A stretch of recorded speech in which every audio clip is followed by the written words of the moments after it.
ముందుగా ఇక్కడికి వచ్చేసిన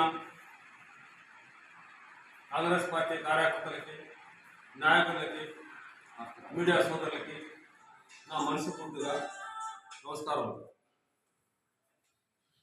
ఈరోజు మన భారతదేశ మాజీ ప్రధాని ఉక్కు మహిళ, చాలామందికి తెలీదు, ఉక్కు మహిళ అంటే కూడా తెలుసు, కానీ బీజేపీలో పక్ష నాయకుడుగా ఉన్న, ప్రతిపక్ష నాయకుడుగా ఉన్న శ్రీ అటల్ బిహారీ వాజ్పేయి గారు దుర్గాదేవి అని చెప్పి బిరుదు ఇచ్చిన శ్రీమతి ఇందిరాగాంధీ గారి జయంతి జరుపుకుంటున్నాము కాంగ్రెస్ పార్టీ ఆధ్వర్యంలో.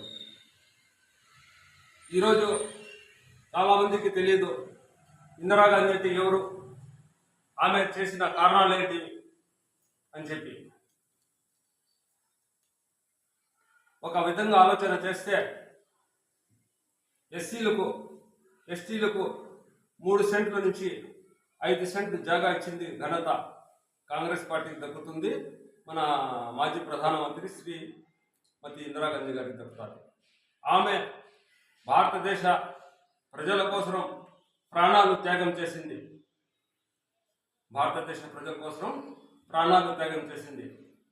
అంతేకాకుండా ఆమె కుమారుడు శ్రీ రాజీవ్ గాంధీ కూడా శ్రీ బ్రహ్మత్తూరులో ఆయన కూడా ప్రాణాలు త్యాగం చేశారు. ఇప్పుడు మన సోనియా గాంధీ భర్త గారు. బీజేపీలో ఎవరన్నా ఒకరు ప్రాణాలు త్యాగం చేసింటే చూపిస్తే నేను నా రాజకీయ జీవితానికి సన్యాసం తీసుకుంటానని చెప్పి తెలియజేసుకుంటాను.